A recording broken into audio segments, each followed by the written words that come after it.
Photography is a tool of communication. Why documentary photography? This is a type of photograph that makes visible the trace of its reference, an image that was a true reflection of reality. And what image could be more than documentary photography? A reference is a must.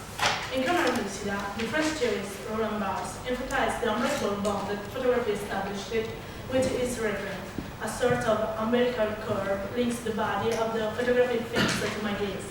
Light, full, impeccable, is here a carnal medium, as can you share with anyone who has been photographed.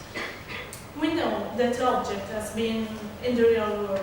Every photograph is a certificate of presence. Indeed, referring to what Martha Starkan and Eliza Cartwright state in practices of looking, a photograph is often perceived to be an mediated copy of the real world, a trace of reality skimmed off a very surface of life, and evidence of the real. Photographs as being used to prove that someone was alive at a particular time and place in history. This is one of the many opportunities not only photography in general, but especially documentary photography can offer us. Document means evidence, and may be traced to documentum, a medieval term for an official paper. In other words, evidence not to be questioned, a truthful account backed by the authority of the law. And documentary photography as a genre has invariably rested within its frame of authority and significance. It seems the most obvious of categories and is used precisely as evidence of what occurred, so that its historical significance is employed further to invest its status as a truthful and objective account or representation of what has happened. However, as the function of documentary can make us think of photography as something absolutely cold and objective, on the other hand, the documentary photography can be considered as an intimate object, property of the photographer. In fact, the final product is still the result of what the author feels and wants to communicate to others. This means that before becoming a public document, the photograph is filtered through the emotions of the photographer. It is therefore not only a document, but also a private object that shows the point of view of the photographer himself and what has been, because present in front of the camera. Then, we are talking about photography as objective evidence of something that really happened. A photograph that becomes both a symbol and a sign that contains the history. It is a strong communicative power by means of the images, a photographic communication, and the photo document is a testimony, and beyond the image there is something more perfect.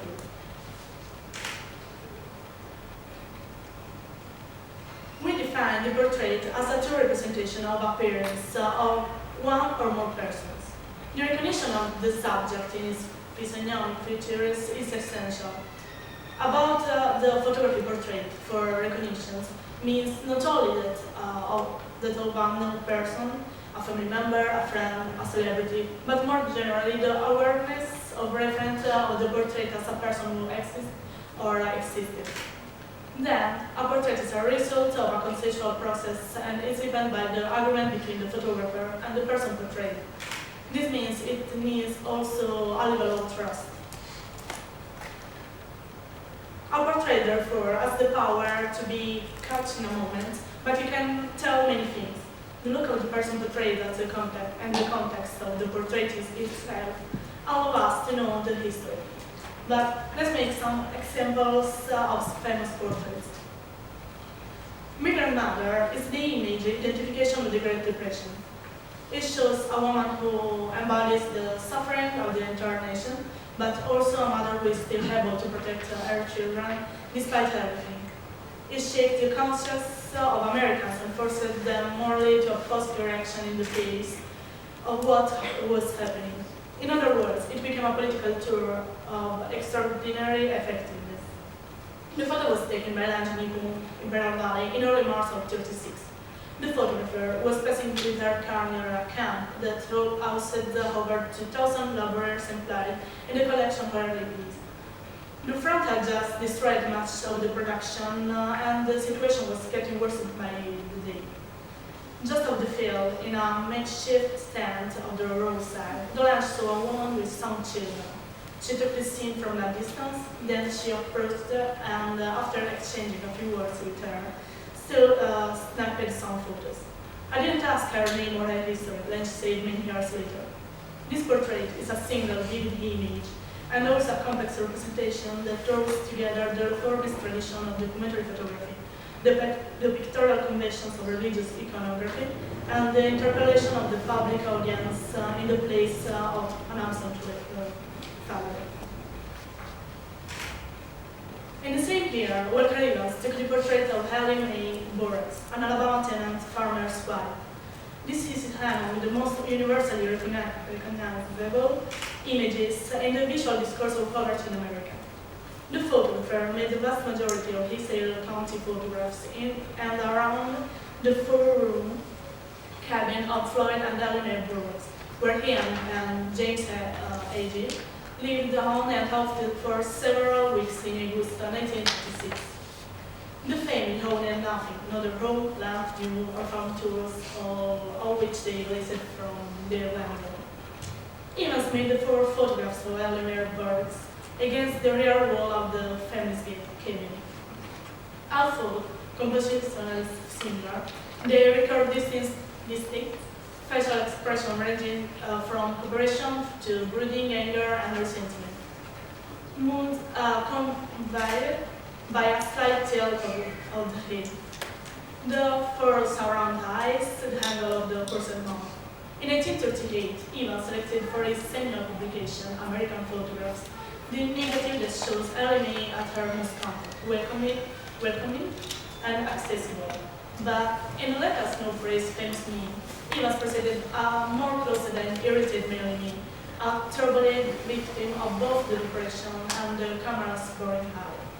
Again, we have a portrait that tells us the history.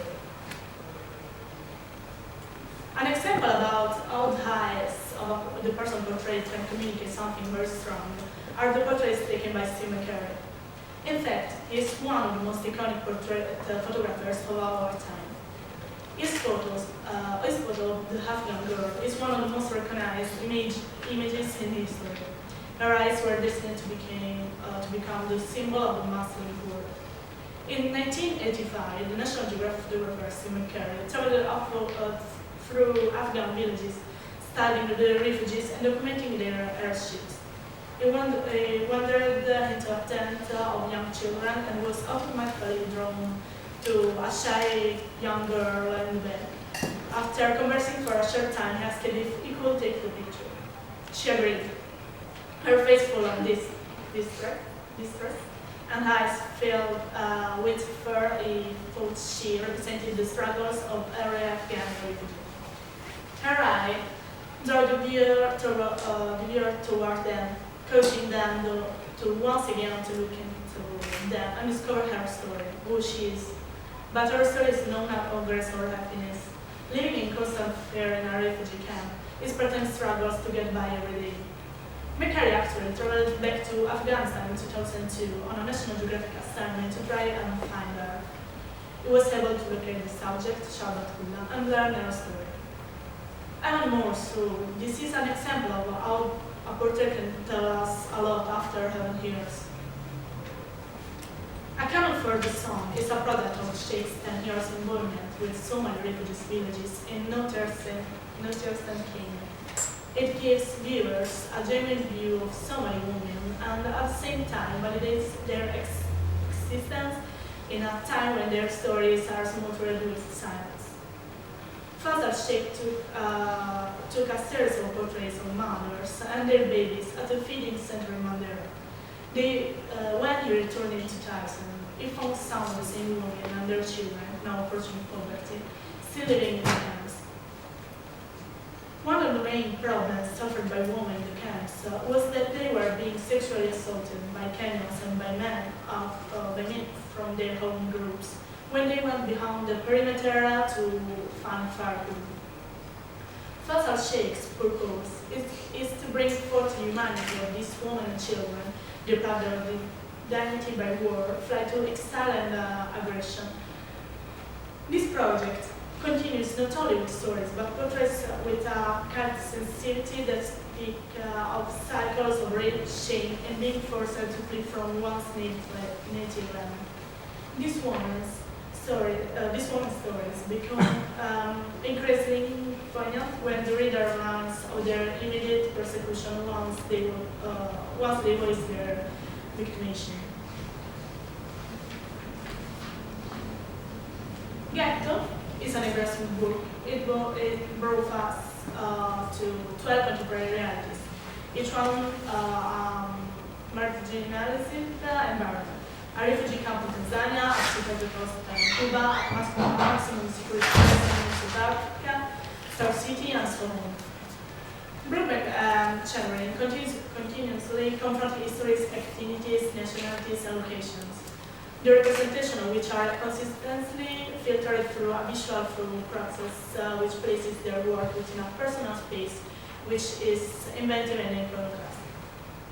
The individual stories, both harrowing and enchanting, recounted alongside portraiture and contextual text and images from each destination, create illuminating reportage.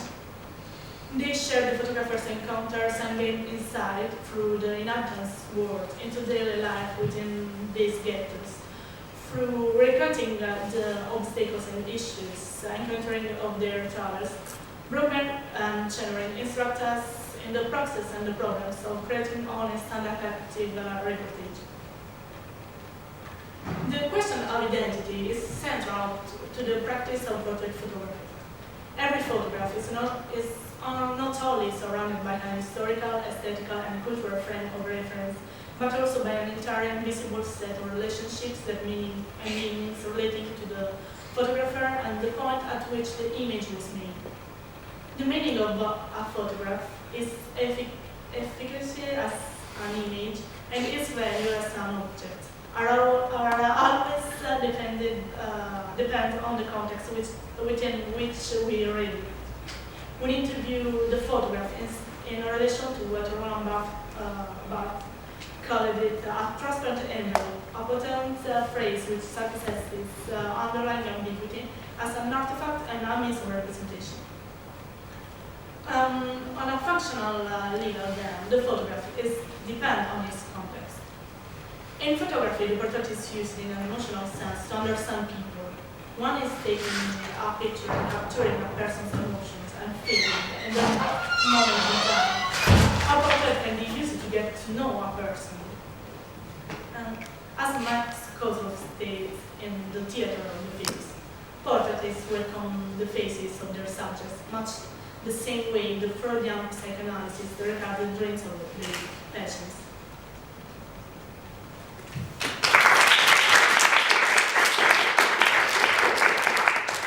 Does anyone have any questions for Rosa?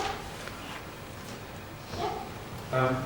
How do you think that, Sorry, just speak slowly. how do you think that the final selection of the images by the photographer impacts the subject of the documentation? Sorry, the last part. It's a quite difficult one. So, how do you think that the final selection of images by the Yeah. photographer impacts the subject of the documentation?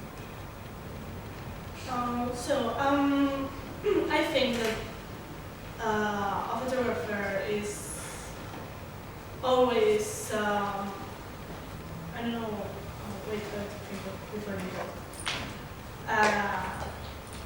A photographer is always working and thinking about which kind of impact his photographs can have. And also when I'm working about my projects, I'm always selecting and in the end I always ask to my subjects if they are agree with the way I representing them. So I think it's quite the same for everybody because you have this responsibility because it's not so simple to represent someone else, and sometimes the other persons, the subjects, the participants, doesn't really are agree with your work. So I think in the end of the selection of the images, the photographer has a way to ask to the others if he has the possibility, he can find the person, because you know the carpe diem is a different kind of photograph, and when instead you are making a project with a participant, I think you have to ask them if they are angry or not, and be sure about that. Any other questions?